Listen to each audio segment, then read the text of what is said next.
Let me start with a question. Have you ever told yourself, I'm fine. I don't care. It doesn't bother me. Even when something clearly did. Maybe you didn't cry when you were hurt. You didn't react when you were disrespected. You stayed calm during conflict.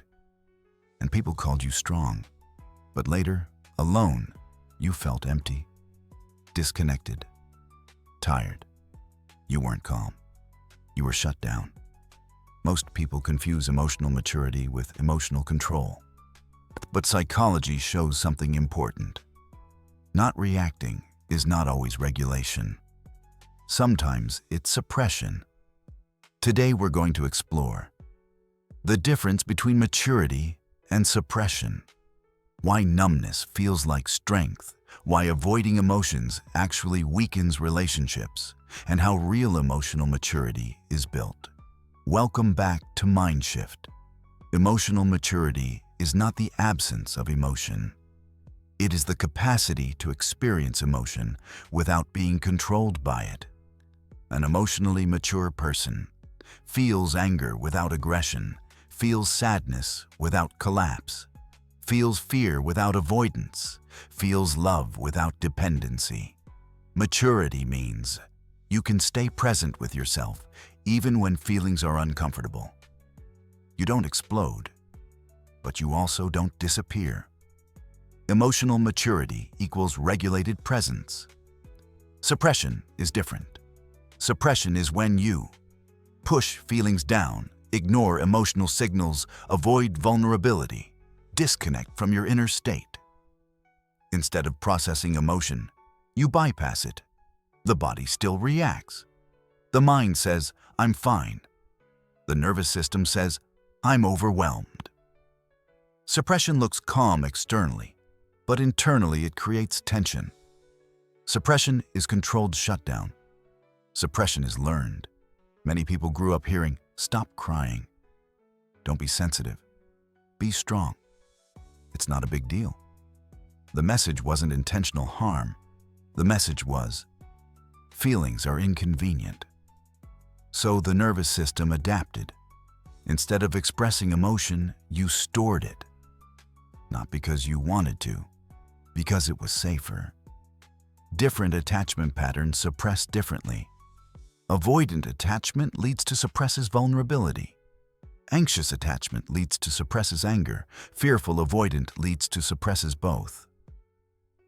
The goal is the same. Keep connection. If emotions once caused rejection, you learned. I will keep my feelings inside to stay loved. The strategy worked in childhood, but in adulthood, it creates distance. Here's the important part. When you suppress emotions long enough, you stop feeling intensely. You feel neutral, stable, in control. People praise you. You handle things so well. But numbness is not peace.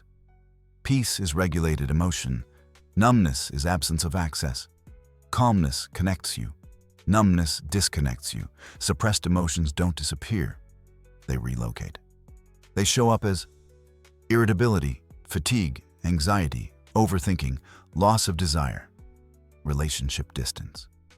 You may say, I don't know why I feel off. Because the emotion was never processed. The body keeps records the mind avoids. Real emotional maturity in relationships means you can say, that hurt me. You can admit, I feel scared.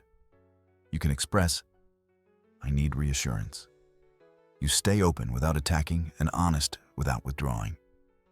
Maturity allows conflict without losing connection. Suppression avoids conflict but loses intimacy. Intimacy requires emotional availability. If your partner never sees sadness, fear, vulnerability, they never see you. Suppression protects you from discomfort but also blocks closeness. Relationships don't fail only from fighting. They fail from emotional absence. Emotional maturity develops slowly.